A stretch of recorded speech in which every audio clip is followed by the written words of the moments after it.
राजानं पाहिलं केस पांढरे झालेत, म्हातारे झालोत, आपण राजाच्या लक्षात आलं आणि डोक्यावरचा मुकुट वाकडा झाला. मुकुट राजानं ओळखून घेतलं, आपला कारभार करायचे दिवस संपले. राज्य कारभार आता पोराकडे दिला पाहिजे. मुकुट मुकुट वाकडा होणं. कारभार सर्वात आवडता विषय जर माणसाचा कोणता असेल तर कारभार. गावचा कारभार, सप्त्याचा कारभार, घरचा कारभार. बस कारभारासाठी झटापट चालू आहे सगळे. मला एका दिवशी सहज आमचे सभापती साहेब म्हणले, घरी नाश्त्याला गेलो, चहा पाण्याला, बसा ना खुर्चीवर. नका, महाराज लोकांना खुर्चीवर गेल्यावर सभापती साहेब तुमचं, मी खुर्चीवर नको म्हटलं, मी मोकळा बसतो, पण खुर्ची नको. खुर्ची सोडू वाटत, घरची कारभार सोडू वाटत. बरोबर आहे, असंच झालं त्या दिवशी. माणसानं कारभार, आता तुम्ही म्हणाल कारभार सोडायचा, आम्ही कशामुळे सोडा, आमच्या डोक्यावर का मुकुट आहे का? दशरथानं विचार केला असेल, दशरथाचा मुकुट वाकडा झाला म्हणून कारभार सोडला दशरथानं. आमच्या डोक्यावर का मुकुट आहे का? मुकुट सांगतो कसा असते माणसाचा. तुम्ही जोपर्यंत कारभारी असाल तोपर्यंत तुम्ही बाहेर गेलेले असा दुपारच्या वेळेला, संध्याकाळी 4 वाजता तुम्ही घरी यावं. घरी आल्याबरोबर अंगणामध्ये जे काही लहान मुलं खेळत होते, गर्दा गोंधळ करत होते, सगळ्यांनी शांत बसले. 2-3 सुना असलेल्या त्या सगळ्या आपल्या त्या अंगणातून उठल्या, आपल्या आपल्या काम करायला किचन मध्ये गेल्या. जी तुमची पत्नी आहे म्हातारी, तिनं सांगायचं ओरडून, चहा आणून द्या गा, मामाजी आलेत. तोपर्यंत समजून घ्यायचा आपला मुकुट सरळ आहे. आणि ज्या दिवशी पुरुष मंडळी ऐका, ज्या दिवशी तुम्ही बाहेर गेले बाळापूरला बाजारला आणि घाम पुसत दारात आले, अंगणात आले, लेकर जोरात गोंधळ करायला लागले, सुना 4 बसलेल्या, आल्या आल्या त्यानं तोंड वाकडं केलं, आलं म्हातारं म्हणलं की बस. म्हातारी तशीच बसून, कोणी पाणी द्यायला सुद्धा उठलं नाही. तुम्हीच असा घाम पुसायचा. चहा आणणारे, चहा देते का कोणी चहा, असं म्हणायची वेळ आली की समजून घ्यायचा आपला मुकुट वाकडा झालाय. कारभार सोडायचा, बस हरी हरी करायचं, समजून घ्यायचं. दशरथाने ठरवलं आता कारभार सोडला पाहिजे. दशरथ राजानं 14 दिवस मनात विचार केला. किती दिवस? 14 दिवस. 14 दिवस ते विचार आपल्या मनातच ठेवला की आपण कारभार सोडला पाहिजे. 15व्या दिवशी राजा दशरथानं तो विचार मनातला वशिष्ठाला सांगितला. वशिष्ठ राजगुरूला. एक दिवस 15व्या दिवशी सकाळी सकाळी भरताचे मामा आले. भरताचे मामा कोण आहेत? भरताचे मामा युद्धाजित राजे कैकई देशाचे. आणि भरताला घेऊन गेले सकाळच्या वेळेला. दुपारच्या वेळेला दशरथानं वशिष्ठाला बोलवलं आणि सांगितलं, मला वाटायला रामाला गादीवर बसवावं काही. वशिष्ठानं सांगितलं, वाह, छान गोष्ट. दशरथानं विचारलं, कधी राज्याभिषेक कधी करायचा? वशिष्ठानं सांगितलं, शुभस्य शीघ्रम.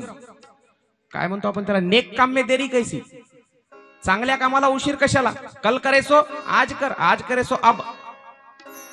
उद्याचा दिवस चांगला आहे म्हणले, बस उद्याचा दिवस. हो, सगळ्या नगरामध्ये दौंडी पिटवली. ऐका हो ऐका, लवकरच उद्या सकाळी ठीक 7 वाजता दशरथ राजाचे मोठे पुत्र, आपल्या सर्वांचे लाडके प्रभू श्री राम यांना राज्याभिषेक करण्यात येईल. हो, सगळ्या नगरामध्ये आनंदी आनंद, सगळी प्रजा आनंदी झाली. दरवाजावर लोकांना तोरणं बांधली, ढोल नगारे वाजू लागले, सनई मंगलवाद्य वाजू लागली. स्वर्गामध्ये देवांची मीटिंग भरली. काय मीटिंग भरली? अरे आनंदी आनंद झाला अयोध्येला. जर हा राम सिंहासनावर बसला, राज्याभिषेक झाला, तर आपण काय जिंदगीभर असं जेलमध्ये राहायचं का त्या रावणाच्या? करा काहीतरी, करा कोणीतरी. रामाला गादीवर नाही बसू द्यायचं. राम जर गादीवर बसला तर रावणाला कोण मारेल? आणि आपले जे काही देव देवतात त्याच्या बंदीखान्यात आहेत. किती देव बंदीखान्यात होते? खूप.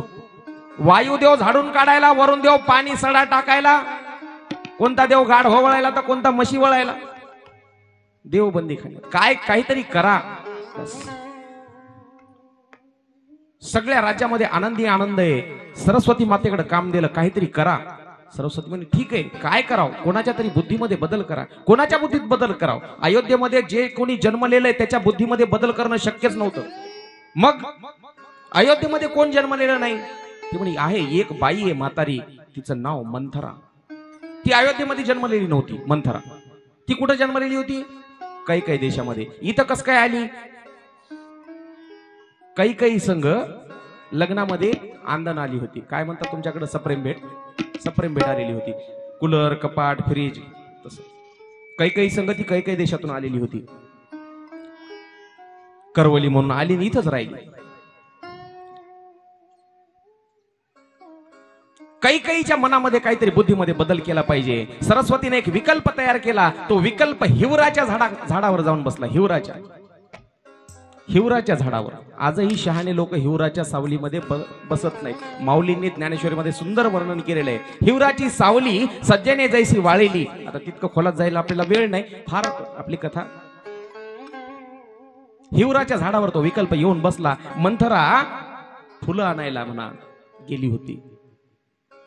त्या हिवराच्या झाडाखालून मंथरा येऊ लागली तेव्हा तिच्या डोक्यामध्ये त्या विकल्पानं प्रवेश केला. बस गावाच्या बाहेर गेली होती मंथरा. हिवराच्या झाडाखालून चालत तिच्या डोक्यामध्ये विकल्पानं प्रवेश केला. नगरामध्ये आली, अयोध्येमध्ये. मंथरा जेव्हा ढोल नगाडे वाजू लागले, लोक आनंदात इकडून तिकडे फिरू लागले. गडबडीत माणसं उल्हासात फिरतात. माणसाला मनाला आनंद झाला की बस. मंथरेने विचारलं, काय भानगडे, कशामुळे एवढा आनंद? पूछेहू लोग न काहू उचाहू, राम तिलक सुनिबा उर्दहू. लोकांनी सांगितलं रामाला राज्याभिषेक होणार आहेत. कुठं होती तू एवढा वेळ? सकाळी घोषणा ऐकली नाही का? रामाला राज्याभिषेक होणार आहे एवढा शब्द ऐकल्या बरोबर मंथरेला धक्का बसला. आली महालामध्ये. कैकेयीकडे आली. कैकेयीकडे आल्या बरोबर कैकेयीने विचारलं, अगं मंथरा, तुझ्या चेहऱ्याला काय झालं? असा चेहरा तुझा 12 काऊन वाजले तुझ्या चेहऱ्यावर? एकही बोलणं, दोनही बोलणं. त्यानं सांगितलं, चुपचाप तू क्यों खडी है? काऊन अशी उदास का?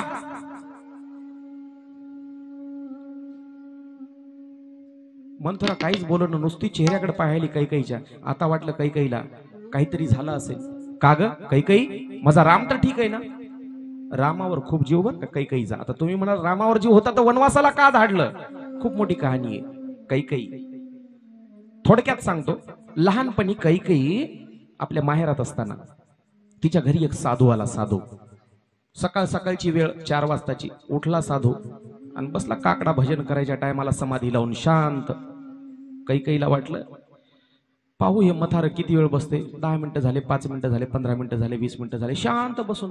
ही काय असं उठत नाही म्हणली. लहानपणची गोष्ट बरं का. कैकेयीला काही कळत नव्हतं तेव्हा जास्त. गेली कैकेयी स्वयंपाक घरात. तव्याला हात घासले, तव्याचं काळं घेतलं आणि त्या साधूच्या तोंडाला लावलं. बस थोड्या वेळानं साधू भानावर आले. पाहिलं सगळं, तोंड काळं. काय कैकेयी, माझं तोंड काळं केलंस? एकच ब्रह्ममुहूर्तावर बसलेल्या संन्याशाला, साधूला त्याच्या तोंडाला काळं लावलास? जा, जगामध्ये तुझं तोंड देखील काळं होईल. साधूचा शाप आहे, साधूचा, संन्यासाचा शाप. भरपूर कारण सांगितलेले, थोडक्यात पाहू आज. माझा राम तर ठीक आहे ना? कैकेयीने विचारलं मंथरेला, तुला राम सोडून जगात कोणी चांगला असणार आहे का? असं का बोलायली मंथरा तू? असं का बोलायली? म्हणजे रामाशिवाय जगात दुसरं कोणी सुखी राहू शकत नाही. बस राम. का? उद्या रामाला राज्याभिषेक होणार आहे. मग तर चांगलीच गोष्ट आहे. कैकेयीला अति आनंद झाला, नाचू लागली कैकेयी. बोल, तुला काय पाहिजे? काय बक्षीस देऊ तुला? सांग. माझी इच्छाच होती रामानं गादीवर बसावं. मी मालकाला बोलणारच होते दशरथाला. वेडी की खुळी तू, तुला कळत कसं नाही पोरी? यात कळायचं काय? अगं तुला कळायला पाहिजे. काय कळायचं? उद्या जर रामाचा राज्याभिषेक झाला, राम जर गादीवर बसला, राम राजा झाला, तर कौशल्या राजमाता होईल. राजाची आई कोण? कौशल्या. आणि तुला तिची दासी होऊन काम करावं लागेल. दासी झाली तू, दासी. तुला कळत कसं नाही? काही काही ऐकायला तयार नाही. नाही नाही, माझा राम चांगला आहे, मुलगा चांगला आहे, माझी सवत जरी असेल कौशल्या सुमित्रा तरी त्या माझ्या बहिणीप्रमाणे आहेत. ऐकायला तयार नाही. मंथरा रडून सांगायला लागली, चक्कर येऊन ती खाली जमिनीवर पडली. तिला उचलायला गेली. कैकई हात लावल्याबरोबर त्या विकल्पानं त्या कैकईच्या डोक्यामध्ये प्रवेश केला. बस कैकईच्या डोक्यामध्ये विकल्पानं प्रवेश केल्याबरोबर मग आता बोल मंथरा, आप क्या बोलती है तू म्हणली तर विहिरीत जीव देऊ का? बाईनं बाईच्या डोक्यामध्ये जर एकदा काही घुसवलं ना, बस एका घराचे 2 घर व्हायला वेळ लागत नाही. एका बाईनं दुसऱ्या बाईच्या डोक्यात घुसवलं तर मंथरेनं घुसवलं डोक्यामध्ये कैकईच्या. आता बोल मंथरा, तू म्हणशील तर विहिरीत उडी मारू का? म्हणजे विहिरीत उडी मारण्याची गरज नाही. बायकाला काय तवापासून विहिरी आवडतात बरं का, विहिरी तवापासून आवडतात.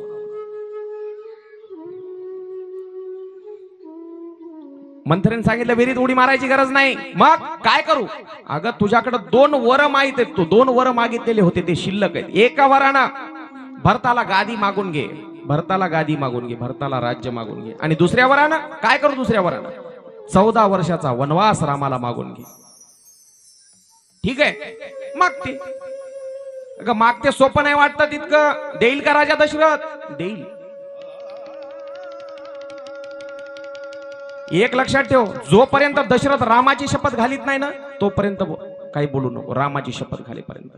ठीक आहे. काही ना ठरवलं आता वेळ आलेली आहे. निघाली काही रागानं कोपभवनाकडे. पहिलं कोपभवन. कोपभवन म्हणजे काय? घरामध्ये एक अशी खोली असायची, ज्याला रुसाव वाटलं त्यानं रुसायचं आणि त्या खोलीत जाऊन बसायचं. तेव्हापासून ते कविता आहे पा, रुसूबाई रुसू कोपऱ्यात जाऊन बसू. ते कोपरा म्हणजे ठरलेला कोपभवन. ज्याला रुसाव वाटलं रुसायचं आणि त्या खोलीत जाऊन बसायचं. काही कोपभवनामध्ये जाऊन बसले. इकडं आता दशरथाला माहितच नाही कैकईचा मंथरेचा काय संवाद झालाय. दशरथ राजाला माहित नाही, कोणालाच माहित नाही. वशिष्ठांना सांगितलं रामाला, रामा उद्या सकाळी तुझा राज्याभिषेक आहे, काय कर? उपवास धर, आजपासून उपवास धर. दर्भाच्या गवताच्या आसनावर बसून राहा, चिंतन कर, गुरुचं चिंतन कर, देवाचं चिंतन कर, आराध्याचं चिंतन कर, उपवास धर, दूध फळं घे, भोजन करू नको.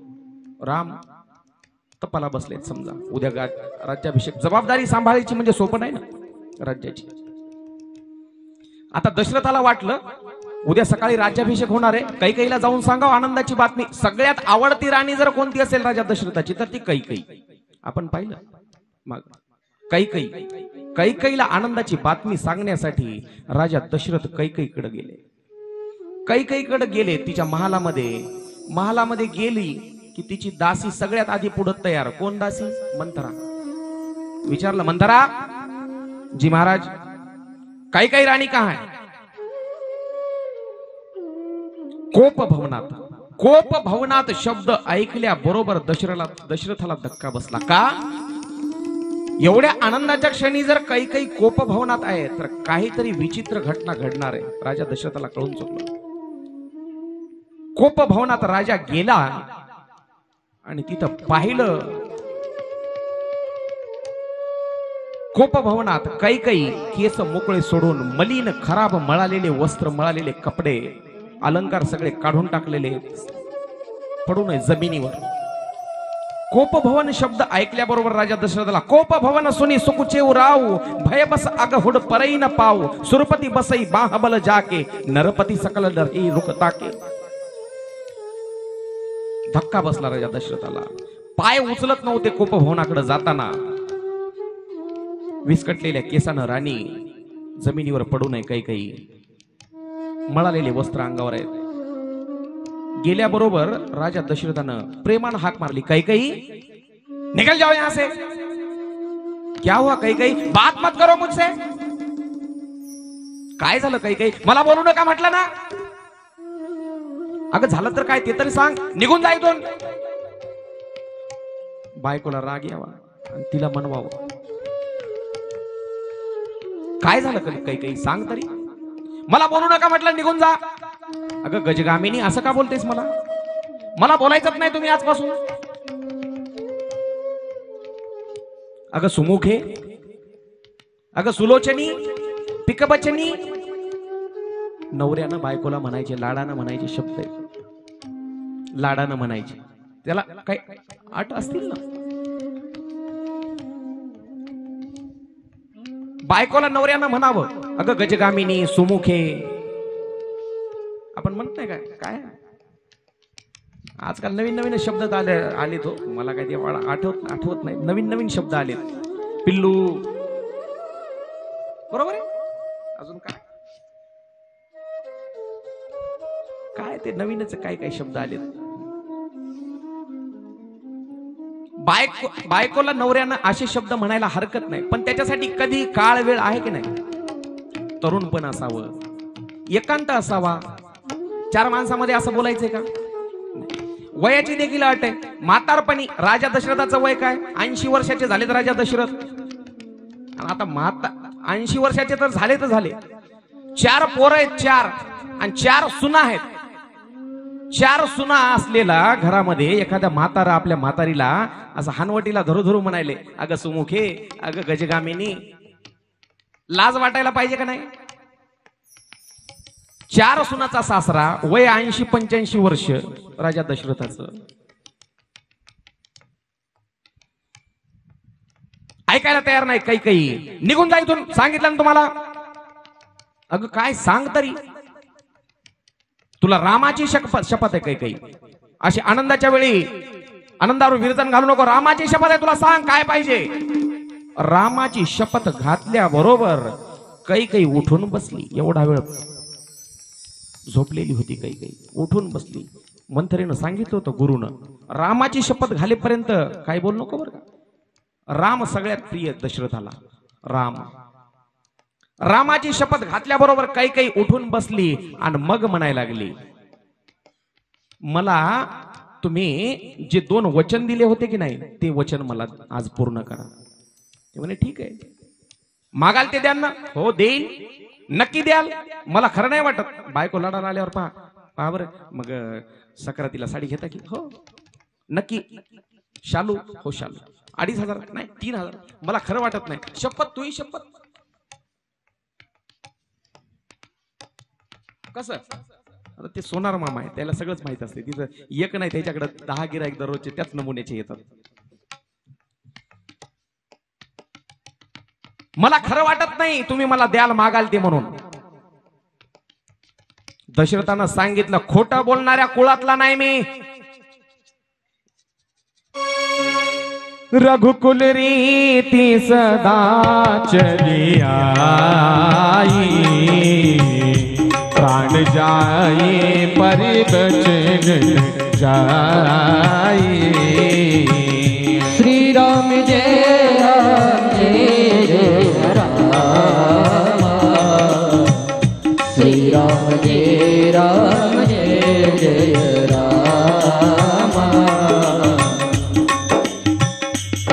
रघुकुल रीत सदा चली आई. प्राण गेला तरी पण वचन जाऊ देणारी औलाद नाही आमचे. रघुकुलाची रीत आहे आमच्या. बस आता कैकेयीला वाटलं हीच खरी योग्य वेळ आहे. सुनहो प्राणप्रिय पावत जी का, देऊ एकवर भरत गदी का. प्राणाहूनही प्रिय असलेल्या माझ्या मालका, प्राणाहूनही प्रिय. कैकेयीचे शब्द पहा. एवढा वेळ राजा दशरथ तिला सुमुखे, गजगामिनी, प्राणप्रिय असं म्हणू लागली. आता कैकेयी म्हणाली राजा दशरथाला, प्राणाहूनही प्रिय असलेल्या. आता प्राणच प्रिय आहे समजा दशरथाचा. आता ती प्राण घेऊनच शांत होणार आहे. दशरथाचा प्राणच घेणार आहे ना आता कैकेयी, जीवच घेऊन सोडणार आहे. म्हणून सुनहो प्राणप्रिय पावत जी का, देऊ एकवर भरत कधी का. तापस बेस विशेष उदास. पहिल्यांदा पहिल्या ओळीचा अर्थ. सुनहो प्राणप्रिय पावत जी का, देऊ एक वर भरत गदी का. मला भरताला गादीवर बसण्याचा 1 वर द्या. का ग, तुला रामाला गादीवर बसू द्यायचं नाही? म्हणे नाही, माझ्या भरताला गादीवर बसवा. काही वाटलं नाही, दुःख वाटलं नाही तेवढं. ठीक आहे. पुढं, तापस बेस विशेष उदासी, 14 बरस राम बनवासी. 14 वर्षासाठी विशेष उदासी. विशेष उदासी म्हणजे काय, उदासीन म्हणजे काय, हे नंतर पाहू. 14 बरस राम बनवासी. राम हा शब्द कैकेयीनं शेवटी वापरला. एवढं सगळं ऐकेपर्यंत दशरथाला काहीच वाटलं नाही, पण जेव्हा राम वनवासी असा शब्द ऐकला राजा दशरथाला चक्कर आली. हार्ट अटॅक ज्याला म्हणतो आपण, तेव्हा आला राजा दशरथाला. नवीन नाही अटॅक येणं, हृदयावर आघात होणं. राजा दशरथाला धक्का बसला. का ग, रामाला वनवास का? तू तर म्हणती राम साधू आहे माझा. राम साधू आहे, त्याच्या मनात कपट नाही रामाच्या. माझ्या रामाला वनवास का? राम तर साधू आहे, तूच म्हणती ना. हो म्हणे, राम तर साधू आहे, बरोबर आहे. मी म्हणते तेच बरोबर आहे, राम साधू आहे. मग साधूची जागा राजाच्या गादीवर नसते, साधूची जागा वनात असते. म्हणून रामाला वनवास. दशरथानं सांगितलं, वैरीण झाली तू, वैरीण. बस, तू माझी पत्नी म्हणायच्या लायकीची राहिली नाही, बायको म्हणायच्या लायकीची नाही, तुझा माझा संबंध संपला. राजाला चक्कर आली. राजा खाली पडले जमिनीवर. सगळे मुकुट बाजूला खाली पडलेला आहे, सगळे कपडे मलिन होऊन गेलेले आहेत, राजाचे केस विस्कटलेले आहेत, तोंडातून लाळ गळते राजा दशरथाच्या. कथा आता लक्षपूर्वक आहे का?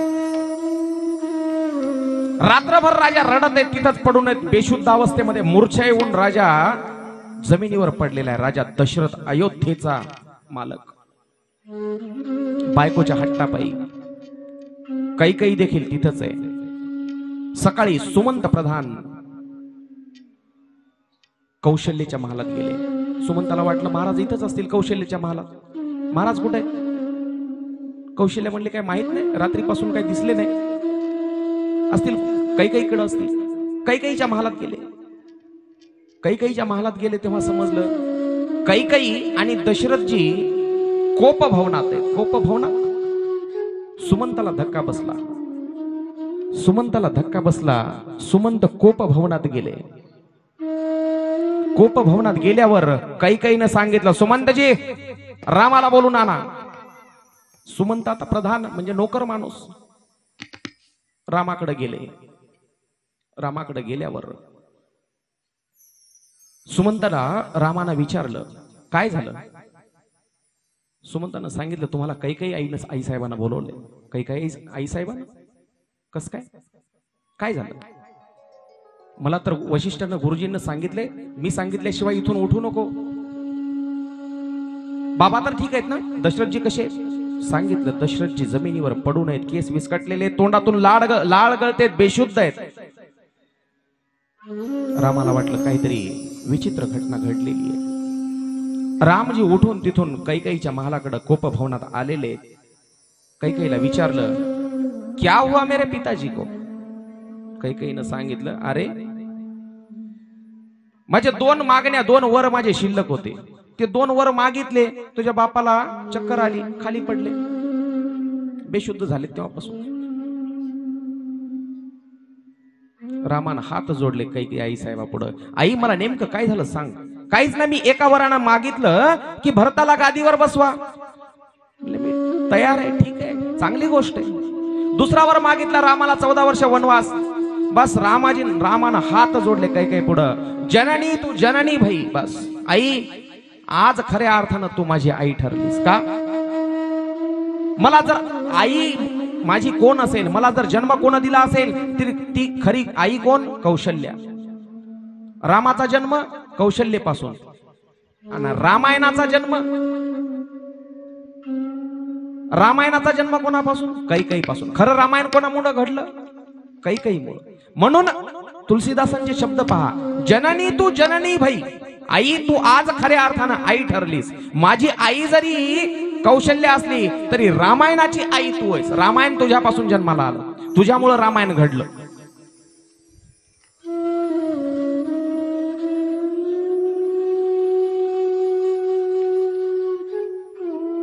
राम तिथून, ठीक आहे, मी वनवासाला जायला तयार आहे 14 वर्षासाठी, थोड्याच वेळात येतो आई, निघतो मी. कौशल्यकडे आईले आले, सगळा घडलेला प्रकार सांगितला, मला वनवासाला जावं लागेल. कौशल्याला काहीच माहित नव्हतं. रामानं आल्याबरोबर सांगितलं, आई मी निघतोय, मला वनवासाला जावं लागेल ताबडतोब. कौशल्यची अवस्था, काय बोलावं. बापानं दिलेला शब्द पाळण्यासाठी पोरग वनवासाला जायला निघाले. नको जाऊ म्हणाव तर पित्याच्या आज्ञेचं उल्लंघन होईल, कुळाला डाग लागेल कुळाला. आणि जा म्हणाव तर काळजाचा तुकडा वनामध्ये पाठवायला कोणती आई तयार होईल. तुलसीदासाने वर्णन केलं, चिचुंद्री सारखी अवस्था झाली. चिचुंद्री सारखी काय चिचुंद्री अवस्था असते. सापानं जर चिचुंद्री गिळली ना त्याला खाता बी येत नाही पूर्ण आणि परत टाकता बी येत नाही. उलटी करून टाकाव तर साप आंधळा होते आणि तिला पचवून तसंच मध्ये चिचुंद्री खाऊन घ्यावं तर साप मरते. त्याला इकडं आड तिकडं विहीर आपल्या मराठी भाषेत. जा, कौशल्याने सांगितलं ठीक आहे बाळा जा. राम सीतेकडे आले. सीतेला सांगितलं मी 14 वर्ष वनवासासाठी जातोय. मी जातोय, मी पण येणार नाही. तू इथं घरी राहा, आईची बाबाची सेवा कर. नाही मी येणार. पतीची सेवा माझ्यासाठी माझा धर्म आहे. रामानं सांगितलं आई वडिलाची सेवा, माझ्या सासू सासऱ्याची सेवा हा देखील धर्म आहे. नाही मी तुमची सेवा करणार, मी वनात येणार तुमच्या सोबत. अगं काटे असतील. काटे काटे कोण आहेत. माझे भाऊच आहेत. माझाही जन्म धरतीपासून या जमिनीपासून, काट्याचाही जन्म. दगड माती धोंडे काटे माझे भाऊ आहेत, काय करणार नाहीत मला. वाघ सिंह हत्ती असतील ते पण माझे भाऊच आहेत. येणार मी येणार. हट्ट केला सीतेनं. सीता पण निघायला तयार झाली. लक्ष्मणाला बातमी समजली. लक्ष्मण धावत धावत रामाकडे आला. भैया मैं भी चलता हूं आपके साथ. नहीं लखन, वनवास सिर्फ मेरे लिए है. नाही दादा मी पण येणार. जिथं तुम्ही तिथं मी. विश्वामित्रानं जेव्हा नेलं सोबत, तुम्हाला एकट्याला नेलं नाही मला देखील नेलं होतं, तेव्हा देखील वनातच गेलो होतो. आज देखील मी सोबत येणार. ठीक आहे पण एक काम कर, आईची परवानगी घेऊन ये. पळत पळत लक्ष्मण आपल्या आईकडे सुमित्रेकडे गेले. आई मी रामदादा सोबत वनवासाला जातोय. आजच्या आईला जर एखाद्या मुलानं जाऊन असं विचारलं मी माझ्या सावत्र भावासोबत किंवा चुलत भावासोबत, भावकीतल्या एखाद्या पोरासोबत वनवासाला जातोय, बाळापूरला जाऊन यायचं असेल तर नको बापा ऊन लागायला कशाला जातो. ठीक आहे म्हणजे धन्य झाले मी आज, धन्य. पण एक लक्षात ठेव लक्ष्मणा, आपल्या दादाविषयी कधीही मनामध्ये असं वाटू देऊ नको की मी उगाच आलो. झोपेत स्वप्नात देखील तुझ्या मनात दादाविषयी वाईट विचार येऊ देऊ नको. आई झोपेत स्वप्नात सोड, मी झोपणारच नाही तर मला स्वप्न कुठून पडेल. 14 वर्ष झोपले नाही. शपथ घेतली लक्ष्मणाने. नवीन लग्न झालेले होते. नवीन उर्मिलेला सांगितलं, लक्ष्मणाची पत्नी बायको, उर्मिला मी 14 वर्ष रामदादा सोबत वनवासाला जातोय. आज एखाद्या नवऱ्याची हिंमत होईल का बायकोला सांगायची 14 वर्ष वनवासाला जातोय. साधं इथं कुठं जवळ शेतात कोणाच्या जाऊन यायचं असेल तर एखाद्या पोराला म्हणलं चल सोबत जाऊन येऊ, नाही मी घरी सांगून येतो. घरी म्हणजे कोणाला, बायकोला. बायकोची परवानगी घेऊन येतो. इथं उर्मिलेला सांगितलं लक्ष्मणानं मी 14 वर्ष चाललोय.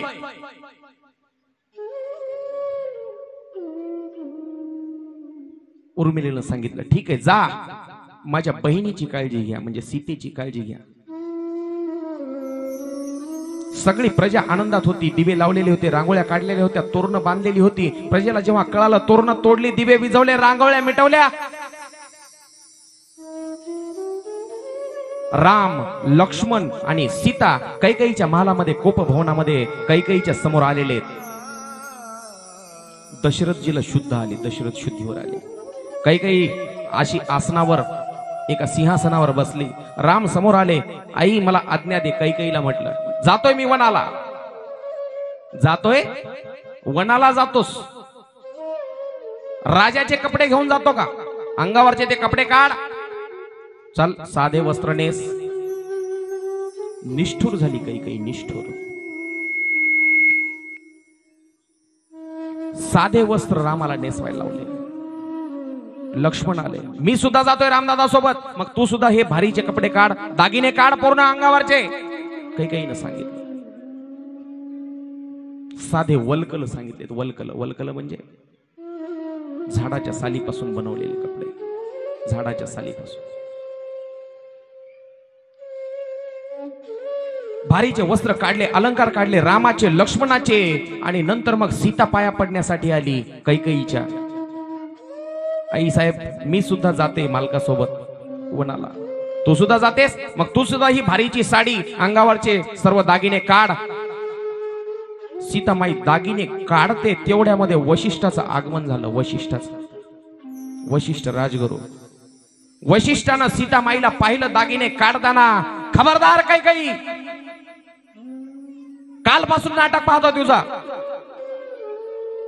काय नाटक लावलंय? मनात आणलं तर सगळ्या अयोध्येला जाळून भस्म करीन. तुला काय वाटलं 2 वरांना काही मागशील? 2 वर दिलेले आहेत म्हणजे. दशरथानं हात उचलला, वशिष्ठाला शांत राहण्याचा इशारा केला. जाऊ द्या, मी वचन दिलेलं आहे, माझ्या कुळाची परंपरा आहे.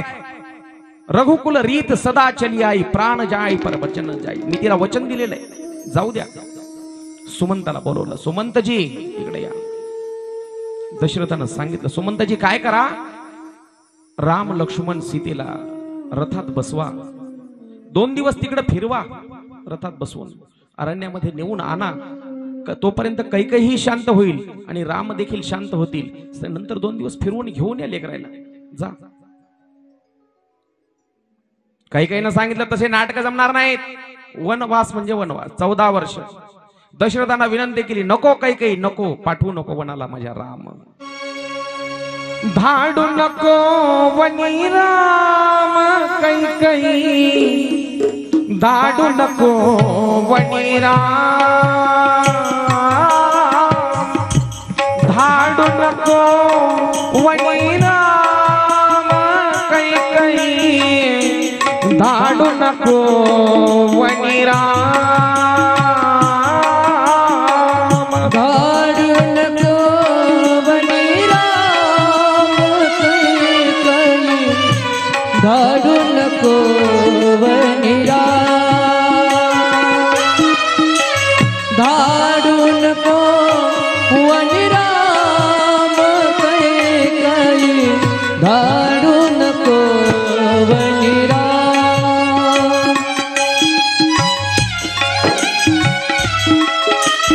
राम ऐकायला तयार नाहीत, कैकेयी देखील ऐकायला तयार नाहीत. बाबा, तुम्ही दिलेलं वचन पूर्ण करण्यासाठी मी वनवासाला जायला तयार आहे. पण दशरथानं विनंती केली, धाडू नको वनी राम. वना माझी तो कुलदीपक, वना माझी तो कुलदीपक, धाडू नको वनी राम कैकेयी, धाडू नको वनी राम, धाडू नको वनी राम कैकेयी, धाडू नको वनी राम. सगळे वनाला जायला निघालेले. तर राम, लक्ष्मण आणि सीता. त्यावेळेला सगळ्या प्रजेला कळालं राम वनवासाला जातोय. काय करावं? सगळ्यांनी विनंती केली, थांबायला तयार नाहीत राम. मग आम्ही सुद्धा वनवासाला येऊ. अयोध्येच्या नगरातल्या सगळ्या प्रजेचं रामावर एवढा जीव, आम्ही देखील वनवासाला येऊ. रथाच्या माग रथामध्ये बसलेले सीतामाई, लक्ष्मण भैया, राम आणि वनवासाला निघालेले नगरातले सगळे लोक रथाच्या माग. तमसा नदी पर्यंत सगळा समाज आला तिथपर्यंत, तमसा नदीपर्यंत. संध्याकाळची वेळ झाली. संध्याकाळची वेळ, मुक्काम करायचं ठरलं तिथं. मुक्काम.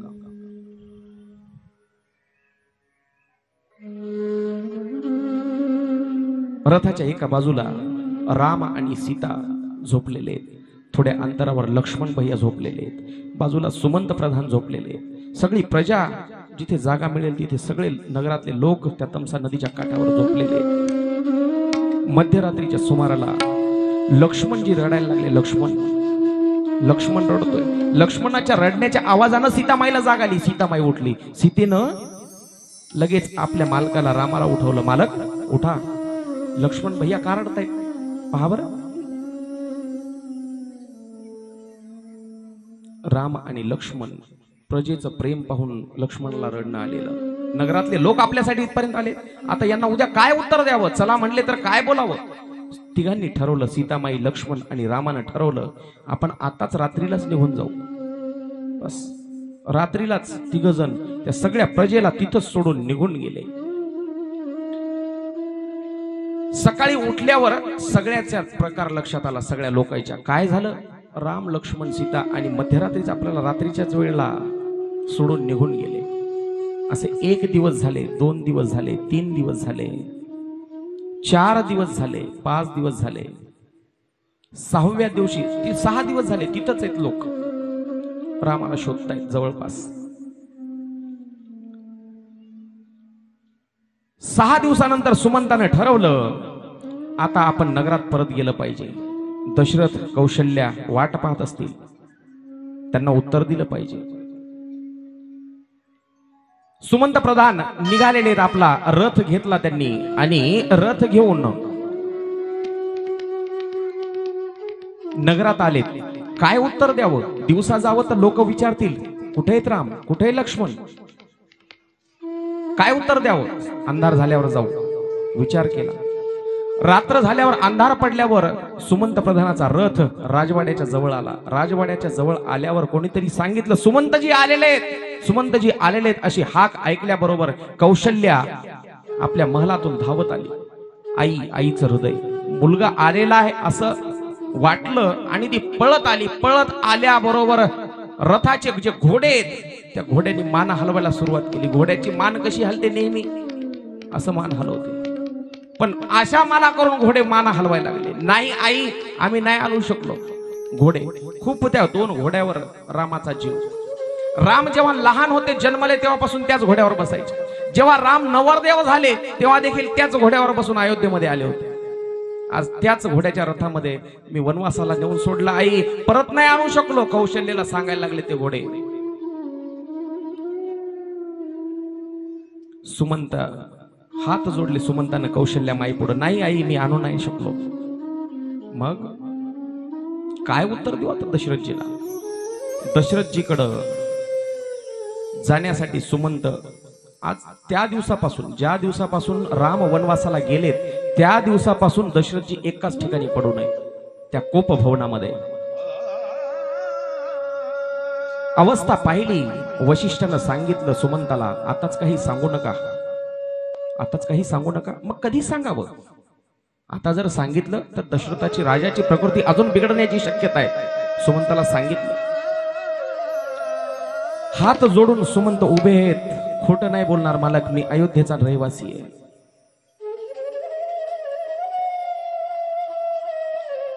कौशल्या रडते, सुमित्रा रडते.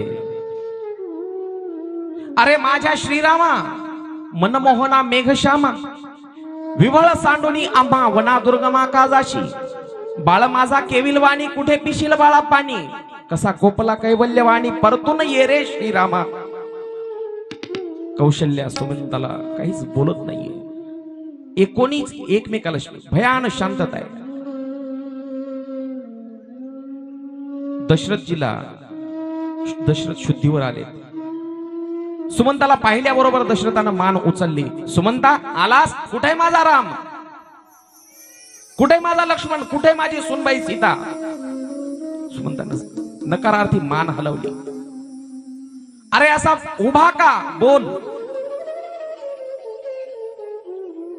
नाही मालक, नाही आणू शकलो रामाला परत. मध्यरात्री सोडून 5 दिवसापूर्वीच निघून गेले राम, सीता, लक्ष्मण. इकडं भरताला मामाच्या घरी, भरत मामाच्या घरी गेलेले बरं का. वाईट स्वप्न पडायला लागले रामाला. रात्रीच्या वेळेला वाईट स्वप्न पडायला लागली, अपशकुन व्हायला लागले. दशरथजीनं सांगितलं, बस आता मी जगणार नाही, माझी शेवटची वेळ आली, शेवटची वेळ आली असं म्हटल्याबरोबर कौशल्या जवळ आली. कौशल्या, सुमित्रा बसलेले. काही जवळ येते, काही दूर हो. मी मेल्याच्या नंतर माझ्या प्रेताला हात देखील लावायचा नाही. काही तू माझ्या प्रेताला हात देखील लावायचा नाही. तुझा माझा संबंध संपला त्याच दिवशी.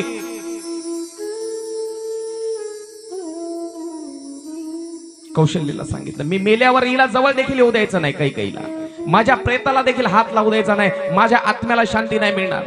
मालक असं बोलू नका, तुम्हाला काही होणार नाही, काही होणार नाही. सुमित्रा, कौशल्या समजूत काढताय. कौशल्या कौशल्या आता नाही जगणार मी. माझा प्राणाचा तुकडा वनवासात गेलाय. कुठं असेल माझा राम? काय खाल्ला असेल? कुठं पाणी पिईल? रघुनंदन पायी गेला. सूर्यवंशी नारायणा माझा राघव जातो वना. सूर्यवंशी दिनकरा तापू नको रे भास्करा. कसा मला टाकून गेला राम. रामाविन जीव व्याकुळ होतो. बस दशरथजी विलाप करतायत. मी आता जगणार नाही. कौशल्याच्या मांडीवर दशरथाचं डोकं आहे, हातामध्ये हात आहे. दशरथानं किलकिले डोळे अर्धवट उघडले, समोरच्या भिंतीकडे पाहिलं आणि कौशल्याला विचारलं, कौशल्या तुला काय दिसतंय या समोरच्या भिंतीवर? मालक काही नाही, भिंत आहे. सुमित्रा तुला काय दिसतंय या भिंतीवर? मालक काही नाही, भिंत आहे. सुमंता अरे भिंतीवर काय दिसतंय तुम्हाला? नाही मालक. अरे भिंतीवर काहीतरी दिसतंय? नाही मालक काही नाही, भिंत आहे. अरे काहीतरी आहे भिंतीवर? नाही मालक भिंत आहे. भिंतीवर दिसते चिता पेटलेली आहे. चिता 3 प्रेत आहेत त्याच्यावर. 3 प्रेत. कोणाचे? श्रावण बाळ. आठवलं काय? श्रावण बाळ, त्याचे आंधळे मायबाप 3 जण त्या चितेवर आहेत. 3घांची चिता आहे. 3घांची चिता. आज आठवते मला, तुझ्या पुत्रापैकी कोणी तुझ्या जवळ नसणार आहे दशरथा. आम्ही जसे तडफडून आमच्या पुत्राच्या वियोगानं मरतोय तसा तू देखील एक दिवस मरशील. शाप खरा ठरला कौशल्या, शाप खरा ठरला. मला दिसतंय ते चित्र भिंतीवर. चिता जळते आणि त्या श्रावण बाळाचे आई वडील डोकं बडवून घेतलं राजा दशरथानं. राम राम राम राम राम 6 वेळेस म्हटलं. 6 वेळेस. आणि दशरथानं प्राण सोडला. 6 वेळेस. 6 वेळेसच का? शास्त्रकारांनी सांगितलं 6 शास्त्रांचं सार आहे राम, म्हणून 6 वेळेस. अजून भाव आहेत तिथं. 6 जण उभे होते, तसे भरपूर जण उभे होते, पण 6 जणांना विचारलं, माझा राम आला नाही. 6 दिवस झाले होते म्हणून 6 वेळेला राम म्हटलं. रामाला जाऊन 6 दिवस झाले होते. बस राजा दशरथ प्राण सोडला. राजा दशरथानं राम म्हणून. दुसऱ्या दिवशी मोठमोठे राजे महाराजे साधू महात्मे संत सगळेजण दशरथाच्या दर्शनासाठी यायला लागले. मोठ्यानं रडायला लागले. पण मरण त्याला म्हणावं. मरण कशाला म्हणावं? ज्या दिवशी साधू संतांना दुःख होईल त्या दिवशी मरण, त्याला मरण म्हणावं. आपल्या इथं माणूस मेला की बरं झालं मेलं हो, 12 भरकडबा चोरून नेता त्यानं मजा. वशिष्ठाचे पाय धरले राणी कौशल्येनं. गुरुदेव आता काय करायचं? आता भरताला बोलवा. तोपर्यंत राजाला असंच ठेवायचं नाही. एक मोठ्या कढईमध्ये तेलामध्ये राजाचं प्रेत तेलात ठेवलं आणि भरताकडे 2 सैनिक पाठवले. भरताकडे सैनिक पाठवले. 2 सैनिक रात्रीचा दिवस करून रातोरात प्रवास करून काही देशामध्ये भरताकडे गेले. सैनिक शांत उभे आहेत. काय झालं रे? भरतानं विचारलं. हात जोडून उभे. तुम्हाला अयोध्येकडे निघावं लागेल. तुम्हाला न्यायला आलो होता मी, पण काय झालं ते तर सांगा. काहीच बोलत नाही. डोळे भरून आले त्या सैनिकांचे. तेव्हा भरताला वाटलं काहीतरी दुःखद घटना घडलेली असावी. अश्रू, डोळ्यातले अश्रू बरंच काही सांगून जातात. दुःखाचे अश्रू वेगळे, सुखाचे अश्रू वेगळे. थंड असतात, गरम असतात. दुःखाचे अश्रू कसे असतात? दुःखाचे अश्रू गरम असतात, सुखाचे अश्रू थंड असतात. आतल्या बाजूने एक येतात, बाहेरच्या बाजूने एक येतात. चला, भरताला घेऊन ते 2 सैनिक परत आलेत. भरत आणि शत्रुघ्न आपल्या घरी आले. अयोध्येच्या प्रवेशद्वारावर आले. जेव्हा जेव्हा भरत मामाच्या गावी जायचा तेव्हा स्वागताला बरेच जण उपस्थित राहायचे, घरचे काही, बाहेरचे काही. पण आज कोणीच नाही. नवल वाटलं भरताला, स्वागताला कोणी झालं नाही. कैकेयीच्या महालाकडे भरत गेले. आनंदानं आईला भेटावं वाटलं. बायकोकडे पाहिलं, मांडवीकडे. दुःखात आहे मांडवी, रडायला लागले. भरतानं विचारलं, बाबा तर ठीक आहेत ना? कहता हूं तात कहा सब माता. बाकीच्या आई कुठे आहेत, कौशल्या सुमित्रा कुठे आहेत, बाबा कुठे आहेत. काही सांगितलं बाबा तुझे गेलेत. गेलेत असे कसे गेले, अजून काहीच सांगितलं नाही. मला पूर्ण घटना सांगा. तुझा रामदादा वनवासाला गेला. वनवासाला काय, कशामुळे वनवासाला? मी एका वरानं तुला गादी मागितली, गादी, राज्यपद. बर. आणि रामाला वनवास मागितला. वनवास मागितला असं म्हटल्याबरोबर जो शत्रुघ्न आहे, कोणाच्या मंथरेच्या कमरेत लाथ मारली शत्रुघ्नानं, कमरेत. त्याला म्हणून शत्रुघ्न म्हटले. कशामुळं? मंथरा लोभ आहे आणि लोभावर लाथ मारण्याची ताकद शत्रुघ्नाची, म्हणून त्याला शत्रुघ्न नाव. सर्वांनी विनंती केली भरताला. वडिलाचे अंतिम संस्कार केले. बाप मेला, भाऊ गेला. आता मी गादीवर कसा बसणार? सगळ्यांनी विनंती केली. तुझ्यासाठी गादी दादानं सोडली, तू त्या राजगादीचा स्वीकार कर. भरत रडतोय. नाही, मी गादीवर बसणार नाही. मला माझ्या भावाला भेटायचं. बंधुप्रेम शिकायचं तर रामायणातून. बंधुप्रेम, भावाचं प्रेम कसं असावं. आजकाल पहा, एक भाऊ वनवासात गेलाय म्हटल्यावर दुसऱ्या भावानं गादी सोडली असती का आजच्या काळात? आजच्या काळात सोडली असती का? भाऊ आपला 2 दिवस शेतात येणार नाही म्हटल्यावर त्याच्या वावरातल्या मिरच्या टमाटे आणायला दुसरा भाऊ कमी करते का आज? नाही. त्याच्या वळईचा 2 पेंड्या कडबा आधी काढून आणतो. भरताला गादी सोडली. भरतानं राज्य, मी नाही गादीवर बसणार. वितभर धोऱ्यासाठी भावाभावाचे भांडणं चालू आहे करणारा काळ आहे आज. पण एक लक्षात ठेवा, भावानं भावाचं नाही खायचं. जो भाऊ भावाचं खातो, जो माणूस देवाचं खातो आणि जो नेता गावाचं खातो, त्याचं आजपर्यंत चांगलं झालंय का पहा, दाखवा मला. जो भाऊ भावाचं खातो, जो माणूस देवाचं खातो आणि जो नेता गावाचं खातो, त्याचं चांगलं नाही होणार. भावानं भावाचं नाही खायचं. सुदाम्यानं खाल्लं होतं देवाचं, देवाच्या हिश्याचे चणे, वटाणे, फुटाणे, जे काय. आयुष्यभर दरिद्री भोगावं लागली. दरिद्री आयुष्यभर. इतिहास साक्षी आहे. भरतानं सांगितलं मी गादीवर बसणार नाही, मला रामाला भेटायचं, माझ्या भावाला. बस. काही मोजक्या लोकांना सोबत घेतलं आणि रामाच्या भेटीसाठी भरत निघून गेले. आज कथा खूप शिल्लक राहिलेली आहे, म्हणून थोडस धावत्या ओघामध्ये आपल्याला आता 2च दिवस शिल्लक राहिले तर एकच कांड संपलंय आपलं, बालकांड. त्याच्यामुळे थोडस धावत्या ओघामध्ये चाललोय बरं का. भरतानं सगळ्या सर्वस्वाचा त्याग केला. धर्म, अर्थ, काम, मोक्ष सगळं 4ही पुरुषार्थाचा त्याग केला आणि काही साधू संतांना सोबत घेतलं. मोजक्या लोकांना, विश्वासू लोकांना सोबत घेतलं. रामाला भेटायसाठी भरत निघालेला आहे. बस. राम आता अयोध्येत काय झालं आपण तेवढं पाहिलं. आता ज्या दिवसापासून राम वनवासाला निघाले होते की नाही, त्या दिवसापासून रामप्रभू सोबत काय काय झालं, रामासोबत काय काय झालं पाहू. मध्यरात्रीच्या सुमाराला राम, सीता आणि लक्ष्मण तिथून निघाले. दुसऱ्या दिवशी सकाळी एका आदिवासीचं छोटस गाव लागलं. छोटस गाव आदिवासीचं. तिथं त्या आदिवासी गावाचा ते एक प्रमुख होता, गुहक. तो गुहक रस्त्याच्या बाजूला असा लांब उभा राहिला. अयोध्येचा राजकुमार लक्ष्मण, राम आणि लक्ष्मण येतोय. दुरूनच नमस्कार केला देवाला. दुरून नमस्कार केला. रामानं पाहिलं, अरे जवळ ये, जवळ बोलावलं. जवळ.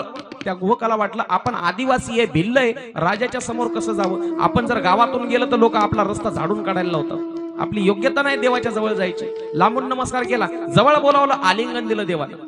बस हात जोडले, विनंती केली, देवा माझ्या नगरात चला. नगरात?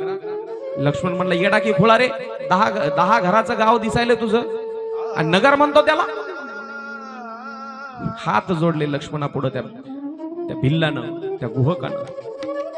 लक्ष्मणजी, आजपर्यंत राम अयोध्येत होते म्हणून अयोध्या नगर होतं. आता देव इथं या 10 घराच्या गावामध्ये आहे म्हणून आज हे 10 गावाचं घर, 10 घराचं गाव देखील नगर आहे. बस रामानं सांगितलं, मला वनवासात आलोय, मी कोणाच्या गावात जाऊ शकत नाही, वचन दिलेलं आहे. बस देवा गावाच्या जवळ चला, झाडाखाली बसा. झाडाखाली बसले, आजचा दिवस मुक्काम करा. ठीक आहे, मला कुठेही राहायचंच आहे, मुक्काम करतो. संध्याकाळची वेळ आहे, गुहकानं विनंती केली, काहीतरी खाऊन घ्या. सांगितलं, मी 14 वर्ष शिजलेलं अन्न खाऊ शकत नाही. शिजलेलं अन्न नियम होते. मी मगाशी म्हटलं, तापस बेस विशेष उदासी. तापस बेस, तपस्व्याचा वेश धारण करायचा. विशेष उदासी, साधू संन्यासी शिजलेलं अन्न खाऊ शकतात, पण विशेष उदासी, साधू संन्यासी उदासी आहेत, पण राम विशेष उदासी आहे. म्हणजे त्याला शिजलेलं अन्न देखील खाता येणार नाही, अंगावर कपडे घालता येणार नाहीत, वल्कल नेसावं लागतील. त्याला विशेष उदासी म्हणायचं.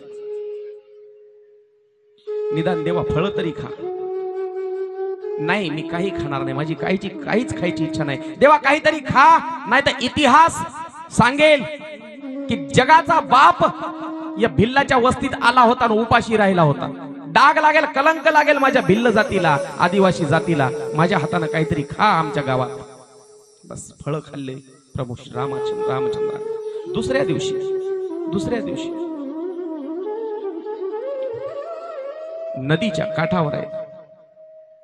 नदीच्या काठावर प्रभू श्री रामचंद्र, सीतामाई आणि लक्ष्मण भैया आलेले.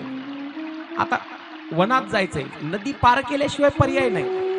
नदी पार करायची कसं, नदीतून कसं जावं लागेल? नाव, जहाज, तरफ, जे काही लागेल. एक छोटीशी नाव, बऱ्याच नावा दिसल्या तिथं, बऱ्याच नाव. एका नावाड्याला हाक मारली रामानं, अरे बाबा आम्हाला पलीकडे जायचंय, सोडतो का? नावेच्या काठावर बसलेला असंच बसून दे, नुसतं पायाले, पण जवळ यायला तयार नाही. एखाद्या ऑटो आलेला हाक मारा तुम्ही, ऑटो. जेव्हा त्याला गरज असती ते जवळ येऊन उभा करते, चला यायचं का बस स्टँड, चला यायचं का बस स्टँड. पण त्याला हाक मारा, येते कधी नाही येत. अरे नावाड्या, मला जायचंय पलीकडं, येतो का? ते बोलायला तयार नाही. जवळ गेले राम लक्ष्मण. लक्ष्मणाला आधीच राग आलाय. लक्ष्मण आधीच सांगितलं मी, थोडासा पहिलेपासून रागीट स्वभावाचा. तुला कळत नाही का रे, किती वेळापासून हाक मारतोय? नुसतं लक्ष्मणाकडे पाहिलं असं त्या नावाड्यानं, केवट म्हणायचं त्याला, केवटानं.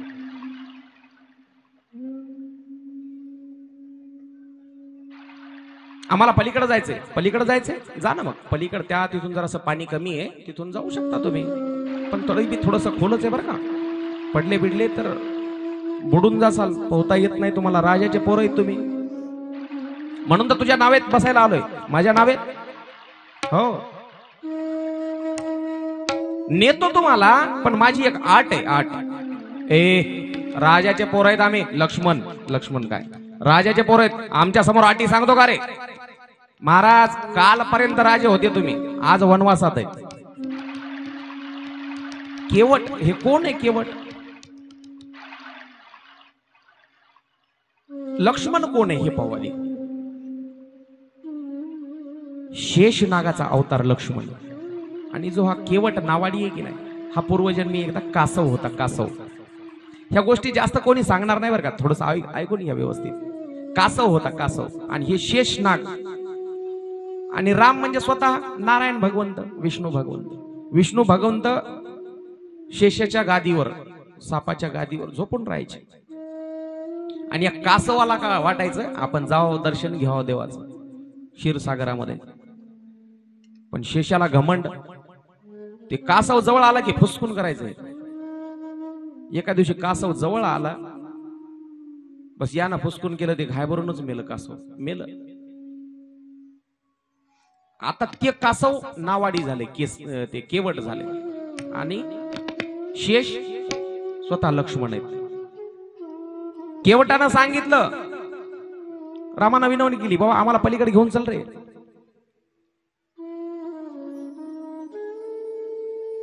पण त्यानं केवटानं सांगितलं मी नेतो, पण एक आट आहे. आटा बिटा नंतर सांग, अगोदर आम्हाला घेऊन चल. रामानं विनवणी केली. काय? अरे केवट भैया, आम्हाला घेऊन चाल ना पलीकड. सर्वांनी टाळी वाजवायची, एका भजनाचा आनंद घेऊ. केवट भैया, केवट भैया, हे नैया के खेवैया, बिठा के हमें नैया लगा दो उस पार तो, हम तीनों पे ये कर दो उपकार तो. केवट भैया, हे नैया के खेवैया, बिठा के हमें नैया, बिठा के हमें नैया लगा दो उस पार तो, हम तीनों पे ये कर दो एहसान तो.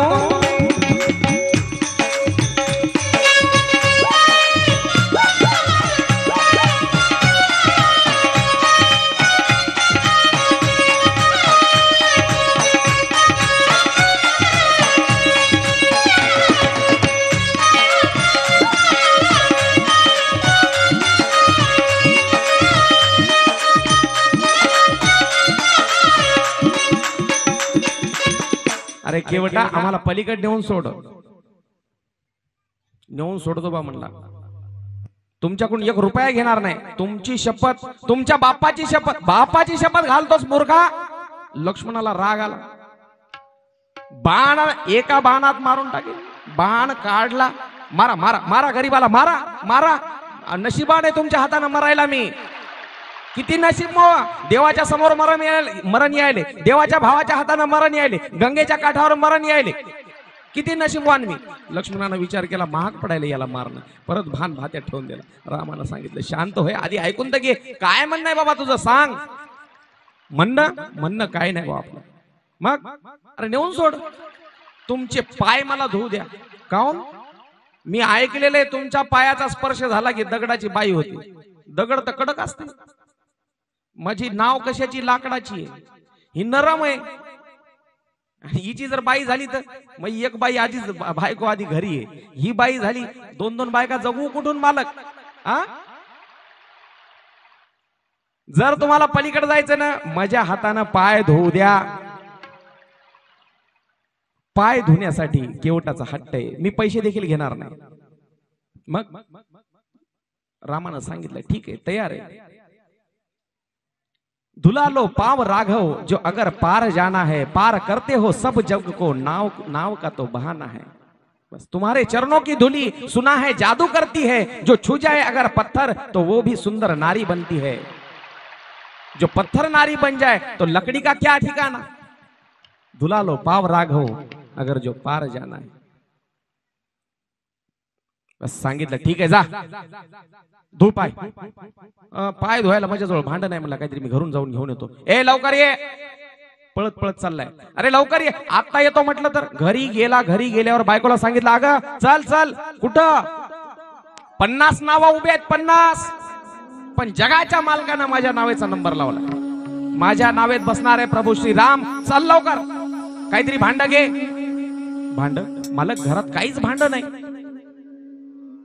काय ती फक्त एक भाकरी थापायची काठवट आहे. काठवट कळली?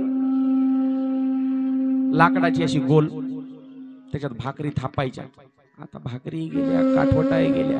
आता त्या किचन वट्यावरच त्या बाया त्या दगडा फरशीवरच भाकरी थापायला लागल्या. ठीक आहे म्हणे, काठवट तर काठवट. बरं झालं, कारण माझ्या देवाला 14 वर्ष वनवास आहे. धातूच्या भांड्याला स्पर्श करणार नाही, धातूच्या भांड्यातून पाणी पिणार नाही, धातूच्या भांड्याला हात देखील लावणार नाही. घे ती लाकडी काठवट. मालक काठवट शोभती का? भाकरी करायची काठवट कुठं पाय धुवायला? अगं नशीबवान आहेत आपण. देवाचे पाय जर त्या काठवटीत धुतले तर किती नशीब. समजा स्टीलच्या परातीत धुतले असते तर पाणी टाकून दिलं की लगेच कोरडी होती ती. जर काठवटीत पाय धुतले तर ते पाणी मुरणार. देवाच्या पायाचं चरण अमृत त्याच्यात मुरणार पाणी. आणि त्या मुरलेल्या काठवटीमध्ये आपण 1 महिनाभर भाकरी करून खाल्ल्या, आपल्या लेकरा बाळाला महिनाभर तीर्थ प्यायला मिळेल. चल घे. काठवट घेतली. दोघं नवरा बायको धावत धावत नदीच्या काठावर आलेले. नदीच्या काठावर काठवटीत पाणी घेतलं. भाव विभोर झाला तो केवट. भाव विभोर. पत्नीला एका बाजूला बसवलं, पत्नी हातानं पाणी टाकते, हे देवाचे पाय धुते, घासू घासू घासू घासू, मुद्दाम वेळ लावायले. भाव विभोर झाला, डोळ्यातून अश्रू व्हायला लागले, हात पाय थरथर कापायला लागले, हात पाय थरथर कापायला लागले. राम प्रभू सुद्धा असा पाय वर उचललेला आहे, राम सुद्धा हलायला लागले. लक्ष्मणाने सांगितलं, ए नीट धुई, हालतोस कशाला रे? असं रागानच पाहिलं लक्ष्मणाकडे, बोलायचं नाही मध्ये. रामानं सांगितलं, बाबा इतका का हलतोस? पडल ना रे मी. नाटक करायला देवा तुम्ही. बळीला पाताळात घातलं तेव्हा त्याच्या डोसक्या इतका पाय उचलला होता तुम्ही, मला माहित नाही का? तेव्हा पडले नाही तुम्ही, आणि आता इतका पाय उचललाय तर आता पडता होय तुम्ही? सामान्य माणूस आहे केवळ, पण गोष्ट किती मोठी केली. पृथ्वीला एका लाथेत पायाखाली दाबलं तुम्ही, आणि तुम्ही पडता होय? अरे पडल रे बाबा मी, पडल. मग जरासा वाका वाका, खाली वाका. भक्तीच्या जोरावर देव वाकवला, देव. माझ्या डोक्याला धरा म्हणले, माझ्या डोक्याला धरा. बस डोक्याला धरा, म्हणजे त्या निमित्तानं मला आशीर्वाद मिळेल. देवानं केवटाच्या त्या नावाड्याच्या डोक्यावर हात ठेवले. जगाला आधार देणारा तो बाप जगाचा, त्यानं त्या डोक्याचा आधार घेतला. किती भाग्यवान केवट तो. धुतले पाय, धुतले पाय. धुतल्याच्या नंतर चला आता निघायचं का? नाही म्हणले, थांबा. आता काय? अरे बाबा जायचंय. काय गडबड आहे तुम्हाला? 14 वर्ष वनवास, कुठे फिरायचं? एक काम करा म्हणले, आमचे पूर्वज, माझा बाप मेला, माझा आज्या मेला, पंजा मेला, सगळ्याचं काय राहिले? त्याच्या नावानं श्राद्ध घालायचं राहिले, तर्पण करायचं राहिले, तर्पण. तुम्हाला मंत्र आम्ही हलक्या जातीचे आहेत म्हणले, भिल्ल आहेत आम्ही, आदिवासी आहेत, कोणी बामण येईन आमच्या घरला, काही नाही. मला माहिती आहे तुम्ही गुरुच्या घरी ते मंत्र शिकलेले आहेत. तर्पण करा. सगळ्या पितरांचं देवाच्या हातानं कल्याण करून घेतलं, तर्पण करून घेतलं, श्राद्ध करून घेतलं तिथं गंगेच्या काठावर. स्वतः देव लक्ष्मणाला सांगितलं, बाबा लक्ष्मणा मंत्र म्हण रे, हे असं सोडित नाही गिराईक. सगळ्या पितरांचा उद्धार करून घेतला देवाच्या हातानं, त्या केवटानं. चला प्रभू आता निघा, आता बसू आपण नावेमध्ये. बस झोपलं ते खाली, उपडं झोपलं पाठ वर करून. अरे हे काय करायला तू आता? नाटक झालं ना, पाय धुतले ना? लक्ष्मणाने विचारलं, काय नाटक आहे? म्हणजे नाटक नाही लक्ष्मण आहे. मग माझ्या पाठीवर पाय देऊन तुम्ही नावेमध्ये बसा का? आताच पाय धुतलेत, पुन्हा जर माती चिटकली तर, आणि त्या मातीनं माझी नाव पुन्हा बाई झाली तर किती मोठी भानगड. लक्ष्मणाला सांगितलं, पण रामाकडे पाहिलं. रामानं ओळखलं, देवा या पठ्ठ्याला कधी अहंकार होऊ नये की मी देवाचे पाय धुतले म्हणून. माझा अहंकार तुडवून जा. अहंकार तुडवून नावेमध्ये बसवलं. आता नावेमध्ये राम, लक्ष्मण, सीतामाई आणि तो केवट भाई आहे. थोडा पुढे गेला, नदीमध्ये गेल्याच्या नंतर पुन्हा नाव फिरवली. लक्ष्मणाला वाटलं काही विसरलं असेल याचं. पुन्हा काठावर आणली, पुन्हा फिरवली, पुन्हा नेली मध्ये, पुन्हा काठावर आणली. पागल झाला का रे तो? पटकन पलीकडे घे ना. लक्ष्मणजी 14 वर्ष काढायचे असं कुठं सांगितले का काही मातेनं की तुम्ही फक्त नावेत बसायचं, जास्त वेळ बसायचं नाही, किंवा या ठिकाणी जास्त बसायचं नाही, असा काही नियम आहे का? कुठे बी 14 वर्ष काढायचे, बसा नाही इथं. रामानं सांगितलं, बाबा रे या फेऱ्या मारण्यामध्ये गोल गोल गोल गोल चक्रा यायला लागल्या. देवा नाटक करताय होय? जीवाला तुम्ही 84 लक्ष योनीमध्ये फेऱ्या मारायला लावायले, आमचा जीव काय म्हणत असेल? आता तुम्ही नावेत बसून जरासं फिरवलं तर चक्रा यायला लागल्यात तुम्हाला.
हॅलो.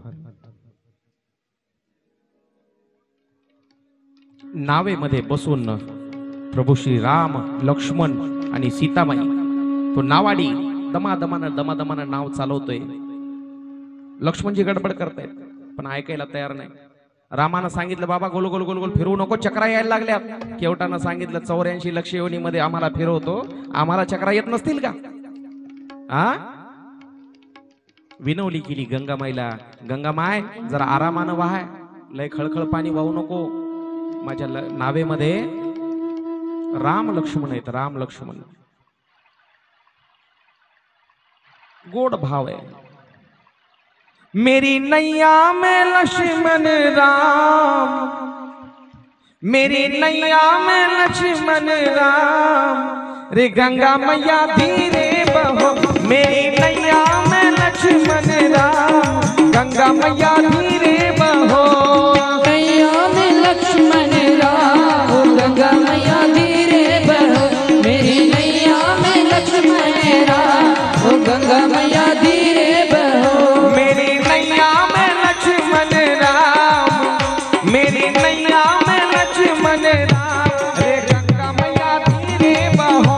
मेरी नैया में लक्ष्मण राम, रे गंगा मैया धीरे बहो. मेरी नैया में लक्ष्मण राम, गंगा मैया धीरे बहो.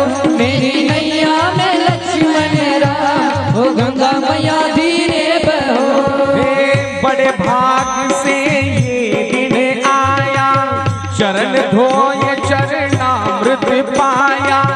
बड़े भाग्य से ये दिन आया, चरण धोकर चरणामृत पाया. मेरे बन गए बिगड़े काम, मेरे बन गए बिगड़े काम, ये गंगा मैया धीरे बहो. मेरी नैया में लक्ष्मण राम, रे गंगा मैया धीरे बहो. मेरी नैया में लक्ष्मण राम, गंगा मैया धीरे बहो. मेरी नैया में लक्ष्मण राम, गंगा मैया धीरे बहो. अर्धा तास. हे इनके सहारे छोड़ दो नैया, बन जाएंगे खुद ही खिवैया. इनके सहारे छोड़ दे नैया, बन जाएंगे खुद ही खिवैया. ये तो कर देंगे भव से पार. यार थोड़ा सा देख, ये तो कर देंगे भव से पार. के गंगा मैया धीरे बहो. मेरी नैया में लक्ष्मण राम, रे गंगा मैया धीरे बहो. मेरी नैया में लक्ष्मण राम, गंगा मैया धीरे बहो.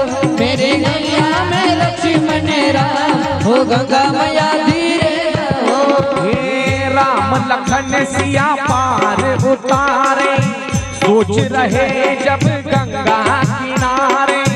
राम लखन सिया पार उतारे, सोच रहे जब गंगा किनारे. उतराई में क्या दुलान, उतराई में क्या दुलान, ये गंगा मैया धीरे बहो. मेरी नैया में लक्ष्मण राम, गंगा मैया धीरे बहो. मेरी नैया में लक्ष्मण राम, गंगा मैया धीरे बहो. रे गंगा मैया धीरे बहो. हे गंगा मैया धीरे बहो. असं करत करत चक्रा मारत मारत त्या केवटानं एकदाच त्या पलीकडच्या काठावर देवाला नेऊन सोडलं. बस आता गाडीत बसून गेल्यावर, ऑटोतून उतरल्यावर पैसे तिकीट तर द्यावं लागेल की नाही. रामानं सांगितलं बाबा काय देऊ रे. देवा म्हणले काही नको, काही नको, फुकटच का, लेकर बाळ काय खातील. रामानं सीतेकडे पाहिलं. सीतेकडे पाहिल्यावर बायकोकडे नुसतं आंखों ही आंखों में इशारे हो गए. नुसतं नजरेऊन चालला पाहिजे बरं का कारभार, बोलायची गरजच पडू नये. रामानं सीतेकडे पाहिल्याबरोबर हातात अंगठी होती, ती अंगठी काढली आणि अशी पुढी धरली. बस आताच्या बाईला म्हणलं असतं तर माहेरातली आहे मया, तुम्ही जे केलेली आहे का, बरं देते मग आता 5 ग्रामची आहे, 6 ग्रामची करून देत असले ते बायला लई सवय असते बरोबर. 5ची आहे 6ची करून देत असले ते आताची म्हणली असती बाई एखादी गुपचूप काढली सीतामाईनं. जास्त आपल्याकडे वेळ नाही कोणत्या गोष्टीत. अशी धरली, हात जोडले सीतामाई पुढे केवटानं. नाही, केवट ने कहा रघुराई से उतराई मैं ना लूंगा भगवन. का? मी तुमच्याकडून उतराई म्हणजे भाडं घेणार नाही. का घेणार नाही रे बाबा? लेकर बाळ म्हणला आपल्या दोघांचा धंदा सारखाच आहे आणि एका ज्या दोघांचा धंदा सारखा असते ते एक जण दुसऱ्याकडून धंदा घेत नाही, पैसे घेत नाही. म्हणजे कसं, एक वारीक दुसऱ्या वारकाच्या दुकानात गेला दाढी करायला, ते पैसे घेते का? एका डॉक्टरला सर्दी झाली दुसऱ्या डॉक्टरकडे गेला इंजेक्शन घ्यायला, घेईल का पैसे? लक्ष्मणाला राग आला. अरे म्हणला तू हलक्या जातीचा, भिल्ल जातीचा, तू कोणीकडं, आम्ही राजाचे पोरं, तुझी जात आमची जात एक कवापासून झाली रे, नाटका करायला का? म्हणला लक्ष्मणजी तुमचं बोलायचं काम नाही, लय बोलायला तुम्ही पहिल्याच तवाच्या जन्मापासून, आता गुपचूप बसायचं. आता मी बोलणार. देवा एक काम करा तुम्ही, रामाला बोलतोय म्हणलं मी. हा देवा एक तुम्ही काम करा. आता तुम्ही माझ्या दुकानात आले, मी तुमचं काम केलं. जेव्हा मी तुमच्या दुकानात येईल तेव्हा माझं काम करा. म्हणलं तू दुकान दुकान म्हणला नेमकं काय तू? देवा म्हणला हे बघा, मी नदीतून पार करतो लोकायला, तुम्ही भवसागरातून पार करता. तुम्ही आज नदीत आलात, इथं मी तुम्हाला पार केलं. जेव्हा माझा नंबर येईल तिथं तुम्ही मला पार करायचं. केवट ने कहा रघुराई से उतराई ना लूंगा हे भगवन. केवट ने कहा रघुराई से उतराई ना लूंगा हे भगवन. केवट ने कहा रघुराई से उतराई न लूंगा है भगवन. केवट ने कहा उतराई न लूंगा है भगवन. मैं नदीनाथ का सेवक हूँ, तुम भवसागर के स्वामी हो. तुम भवसागर के स्वामी हो, तुम भवसागर के स्वामी हो. मैं यहाँ वहाँ पार लगाता हूँ, तुम वहाँ पर पार लगा देना. तुम वहाँ पर पार लगा देना, तुम वहाँ पर पार लगा देना. केवट ने कहा रघुराई से उतराई ना लूंगा हे भगवन. केवट ने कहा रघुराई से उतराई ना लूंगा हे भगवन. केवट ने कहा रघुराई से उतराई न लूंगा है भगवन. केवट ने कहा रघुराई से उतराई न लूंगा है भगवन. देवा आज तुम्ही माझ्या जवळ आलात. जेव्हा मी येईल की नाही तुमच्या जवळ, जेव्हा माझं आयुष्य संपेल, माझी नौका जेव्हा डगमगायला लागेल आयुष्यरूपी नौका, तेव्हा देवा माझी नौका तू पार लावायची. हे भगवंता दीन दयाळा याच क्षणी तू त्या क्षणी धाव. देवा जेव्हा माझी नौका डगमगायला लागेल त्याच क्षणी तू धाव. सत्यनारायणा माझी नौका किनाऱ्याला. सत्यनारायणा माझी नौका किनाऱ्याला. हे भगवंता दीन दयाला, हे भगवंता दीन सर्वांनी दयाला. टाळी टाळी. याच क्षणी तू सत्यनारायण माझी नौका किनाऱ्याला. सत्यनारायण माझी नौका किनाऱ्याला.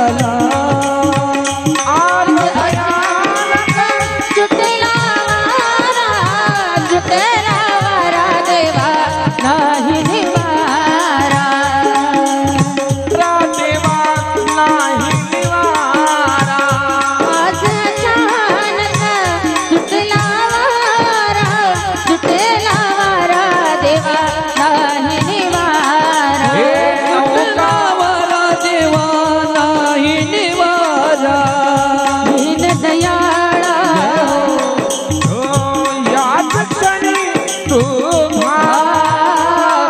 सत्यनारायण माझी नौका किनाऱ्याला सत्यनारायण माझी नौका किनाऱ्याला सत्यनारायण माझी नौका किनाऱ्याला सत्यनारायण माझी नौका किनाऱ्याला नौका किनाऱ्याला हे भगवंता दीन दयाळा याच क्षणी तू धाव सत्यनारायणा माझी नौका किनाऱ्याला लाव. देवा तेव्हा लक्षात ठेव, ओळख असू दे बर का, विसरून जाशील. देवानं सांगितलं नाही विसरणार. 14 वर्षानंतर परत मी एकदा इथं येणार आहे, मला त्यावेळेला एकदा बस पुन्हा एकदा पायावर डोकं ठेवलं लक्ष्मणाला राग आला. हे बस करणार नाटका तुझे. रामानं सांगितलं अरे लक्ष्मणा फुकट गाडीत बसून आलो, त्याच्या फुकट आलो तर आलो. रेल्वेमध्ये जेव्हा तिकीट नाही काढलं तेव्हा ओळखून घ्यायचं, जे कोपऱ्यात बसले गुपचूप बसले त्याच्यापाशी तिकीट नाही, ज्याच्यापाशी तिकीट नाही ते जास्त बोलत नाही. टीसी आलाय म्हणलं की चोरासारखं बसत. आपण फुकट आलो त्याच्या नावेत बसून आणि पुन्हा त्याच्यावर अरे रावी नको. 14 वर्षानंतर येतो केवटा, ओळख असू दे. देवा तुम्हाला कसा विसरेल, तुम्हीच माझी ओळख ठेवा. नाही रे तू विसरशील, तुम्हीच माझी ओळख ठेवा. प्रेमाचा संवाद आहे.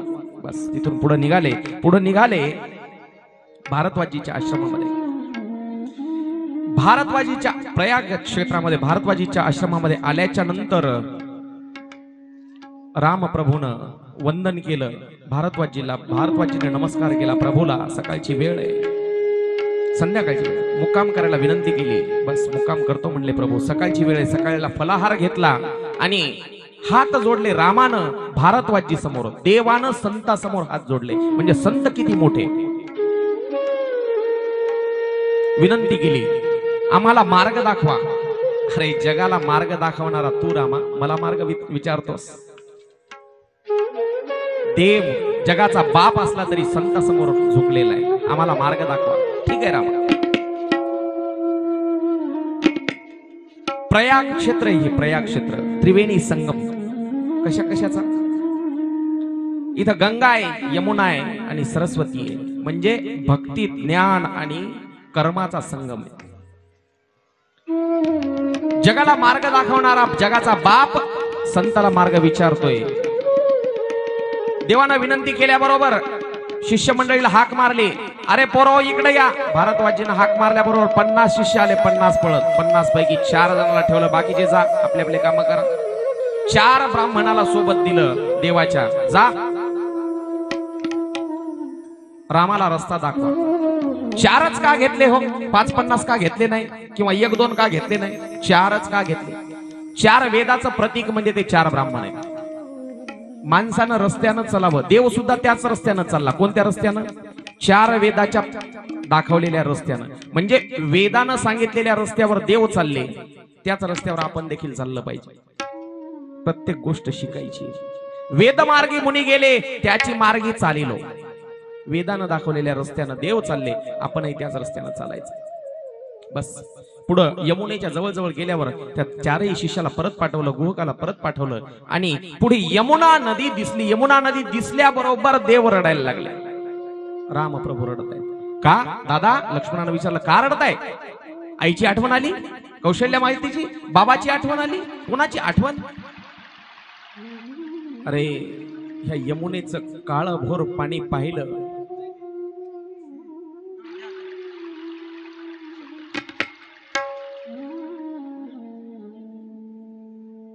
भरताचे असेच केस आहेत रे काळेभोर.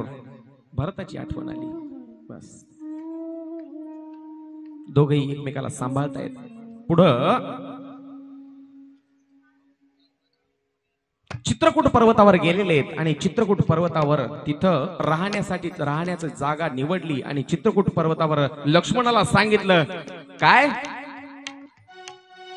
या इथे लक्ष्मणा बांध कुटे, या इथे लक्ष्मणा बांध कुटे, या इथे लक्ष्मणा बांध कुटे, या इथे लक्ष्मणा बांध कुटे, या मंदाकिनीच्या तटनिकटी या मंदाकिनीच्या तटनिकटी या इथे लक्ष्मणा बांध कुटी या इथे लक्ष्मणा बांध कुटी या इथे लक्ष्मणा बांध कुटी या इथे लक्ष्मणा बांध कुटी या इथे लक्ष्मणा बांध कुटी. आता कोणी म्हणेल हे अभंगात नाही गाथ्यात नाही कुठून माथ्यात आहे का याच्या पोत्यात हे काही मिळेल लागणार सगळं सावडून जमा करावं लागतं. मी सांगितलं लय जणांना रामायण लिहिले त्यात आमचे आधुनिक कवी गदी माडगुळकरांनी लिहिलेलं हे गीत रामायण आहे. गीत रामायण गीत रामायण आकाशवाणीवर बरेच दिवस चाललं होतं फार प्रसिद्ध लोकप्रिय. आजकाल सगळं बंद झालंय कारभार. गोड भजन यायचे तेव्हा गीत रामायण मधलं हे गीत या इथे लक्ष्मणा बांध कुटी जुन्या माणसाला माहित असेल.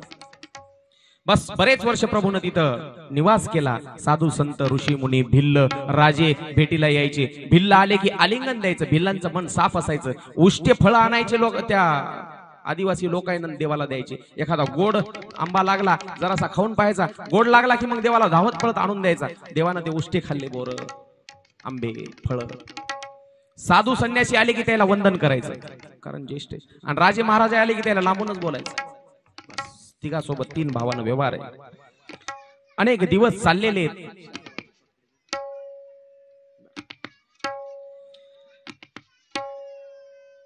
एके दिवशी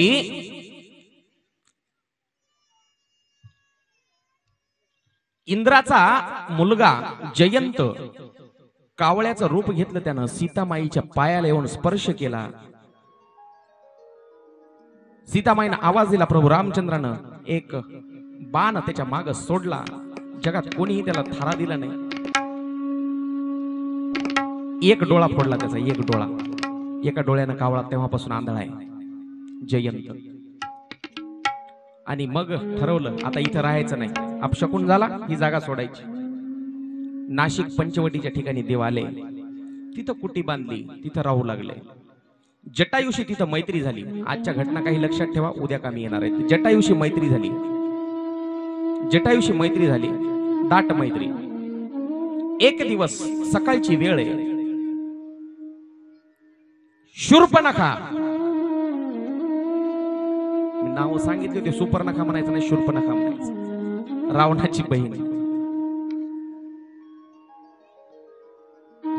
रामाकडे पाहून मोहित झाली आणि सुंदर वेश धारण केला आणि येऊन विनवणी करू लागली. बस मला तुमच्यासारखाच नवरदेव पाहिजे होता. माझ्यासोबत लग्न करा. रामानं तिच्याकडनं पाहिलंच नाही. रामानं आपल्या बायकोकडे सीतेकडे पाहायचं. मी तुझ्याशी विवाह करू शकत नाही. तुम्ही नाही तर ठीक आहे. तुमचा भाऊ देखील सुंदर आहे. भावासोबतही लग्न करेल मी. नाक कान कापले तिचे काढून दिलं. खर दूषण जवळ गेली ती. सांगितलं काय झालं दीदी. दीदी काय झालं. दीदी म्हणली माझं पाणी ग्रहण करण्यासाठी गेले होते. पाणी ग्रहण तहानलेले होते. पाणी ग्रहणाचे दोन अर्थ. नाक कान कापले. आले चालून खर दूषण बाणानं पळवून लावले. रावणाजवळ गेली. काय झालं दीदी दिसत नाही का तुला. संन्यासी आहे त्या राम त्यानं माझे नाक कान कापले. बर याचा बदला घेईन. रावणानं प्रतिज्ञा केली याचा बदला घेईल. मारीच नावाचा राक्षस आहे. मारीच्याला सांगितलं काहीतरी कर. मारीच्यानं सांगितलं काय करणार नाही बाबा. एकदा त्याच्या वाट गेलतो 400 कोस एका बाणात पळालो होतो. एका बाणात पडविलं त्याला 400 कोस. विश्वामित्राच्या यज्ञामध्ये विघ्न टाकायला गेलो होतो तेव्हा त्याने एकच बाण मारला होता. 400 कोस समुद्राच्या काठावर जाऊन पडलं होतं. भीती वाटते का तुला त्याची. म्हणलं हो. अरे मेलेला बरा मीच मारतो तुला त्याच्या आधी. म्हणलं तुझ्या हाताने मरण्यापेक्षा त्याच्या हाताने मेलेला बरा की रे. मुक्ती तरी मिळल. सोन्याचा हरिण होय सोन्याचा हरिण. सकाळची वेळ आहे. सीतामाई कुटीच्या बाहेर बसलेली आहे. लक्ष्मण फुलं आणण्यासाठी गेलेले होते.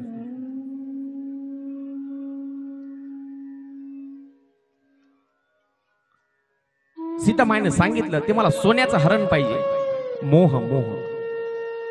रामायण आणि महाभारत लक्षात ठेवा. वस्त्राचं हरण झालं द्रौपदीच्या म्हणून महाभारत घडलं. वस्त्राचं हरण झालं म्हणून महाभारत घडलं आणि इथं हरणाचं वस्त्र पाहिजे म्हणून रामायण घडायले. शब्दाचा खेळ पहा, शब्द खेळ. वस्त्राचं हरण झालं म्हणून महाभारत घडलं, इथं हरणाचं वस्त्र पाहिजे म्हणून हरणाच्या त्या सोनेरी हरणाच्या वस्त्राची चोळी पाहिजे होती सीतामाईला. मला त्या हरणाच्या कातड्याची चोळी शिवायची एवढा मोह झाला. बस तेव्हा मारीची जिवंत सोडला होता याच वेळेसाठी. मारीच का जिवंत सोडला होता? याच वेळेसाठी.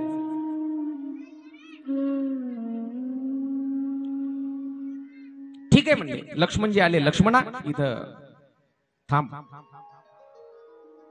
हरिण पळायला पुढं, देव त्याच्या पाठीमाग. लीला पहा, लीला. आदेश दिला असता लक्ष्मणाला, जा रे लक्ष्मणा ते हरण घेऊन ये. पण पुढचं रामायण घडलं नसतं ना, हे घडवायचं होतं सगळं.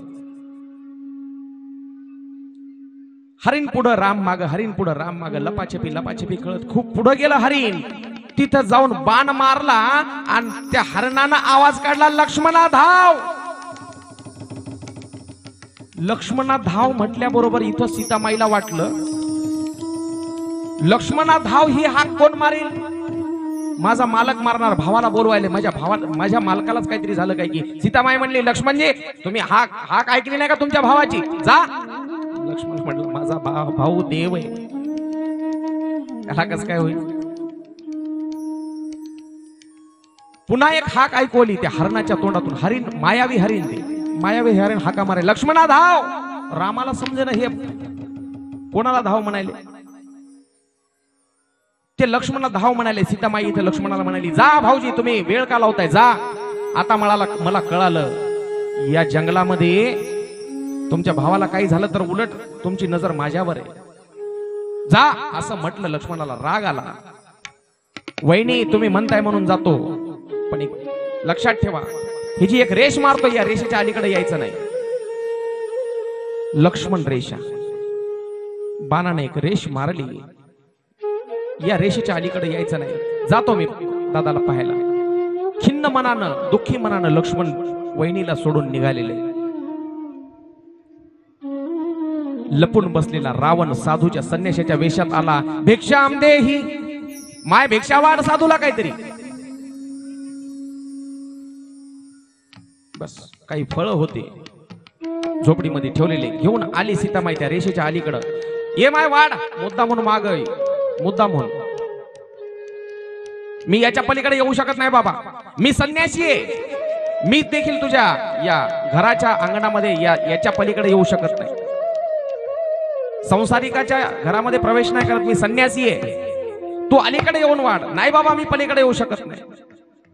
एक पाऊल सीतामाईनं पुढे टाकलं त्या लक्ष्मण रेषेच्या. रावणानं सीता उचलली, विमानात बसून सीतेमाईला घेऊन चालले. पुढे जटायू सोबत युद्ध आहे. सीतामाईनं आपले सगळे दागिने काढलेत आणि दागिने अंगावरचे खाली एक एक एक एक दागिना टाकलेला आहे. जटायू सोबत युद्ध आहे रावणाचं आणि जटायूचं. गोड सुरस कथा आहे. सीतामाईला रावणानं उचलून नेलं आणि लंकेमध्ये अशोक वाटिकेमध्ये ठेवले. रामप्रभू आणि लक्ष्मण आपल्या झोपडीमध्ये आले आणि पाहिलं सीता नाही. सीते कुठे आहे? सीते शोधाशोध केली, आजूबाजूला नाहीये. फुलं आणायला गेली असेल, फळं आणायला गेली, जवळपास पाहिलं कुठंच नाही. सीता कुठे? राम पागल झाले. राम किती पागल झाले होते आपण काल पाहिलं. मोहाच्या फुलाची माळ घातली होती. किती पागल झाले होते आपण कालच पाहिलं.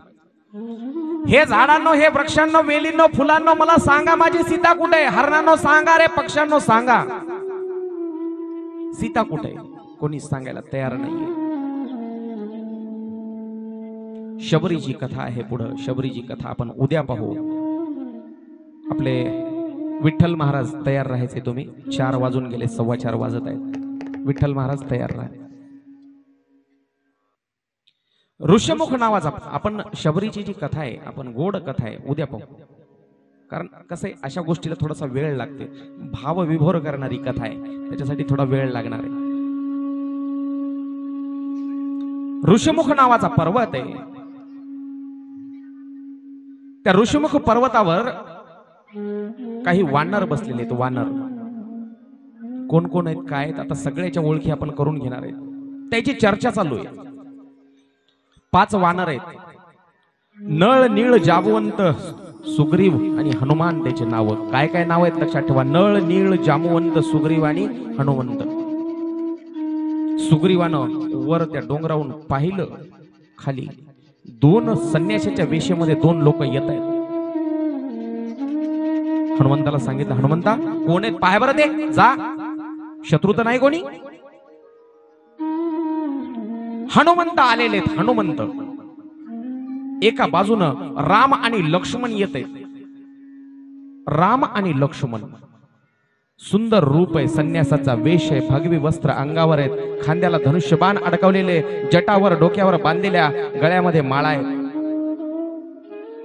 पाठीवर धनुष्यबाणांचा भाता आहे. एका बाजूनं हनुमंत आले. हनुमंत कुठे आहेत हनुमंतजी? वरून येणार की काय उडी मारून? या प्रभू या.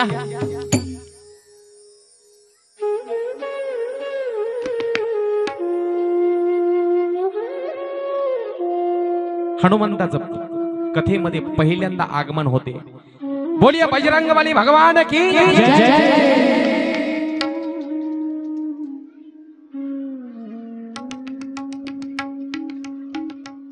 आता गदावाले बाबा आले. गदावाले बाबा, आता फायटिंग सुरू होणार आहे. फायटिंग बस, रस्ता मोकळा करायचा.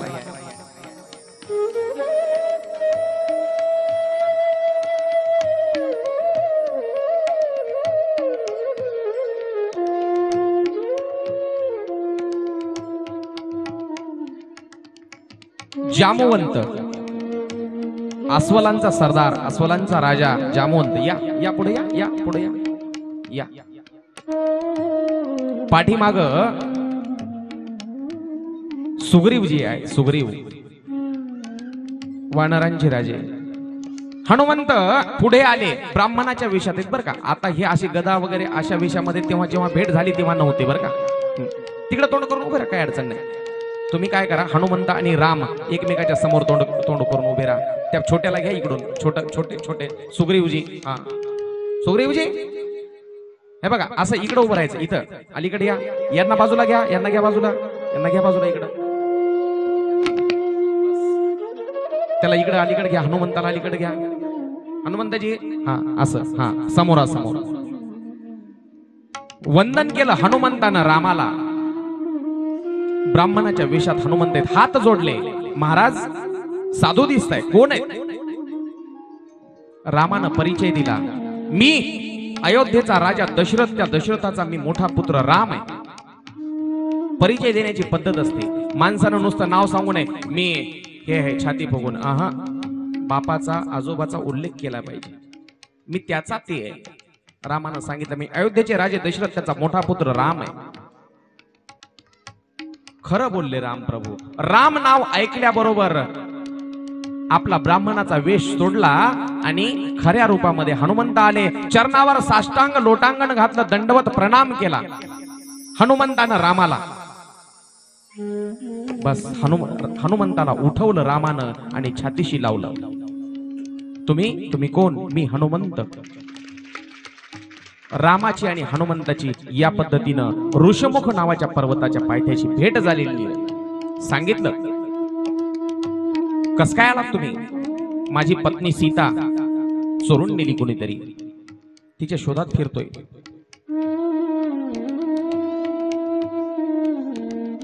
या ठिकाणी आपण आज कथेचा विश्राम घेऊ.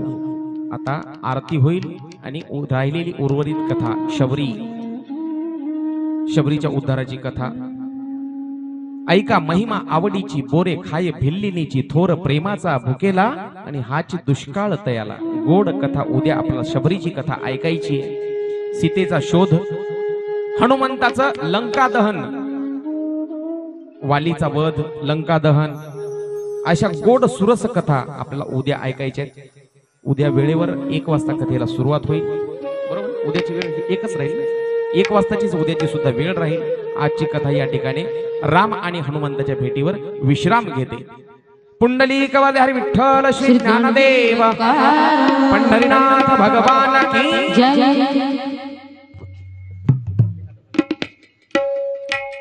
एक भजन होईल, सर्वांनी भजनाचा आनंद घ्यायचा आहे.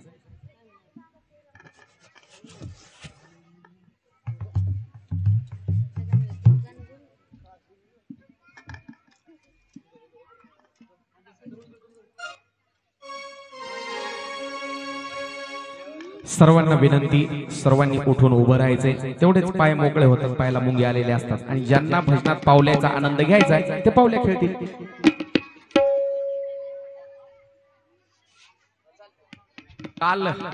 काल बरीच इच्छा राहिली होती.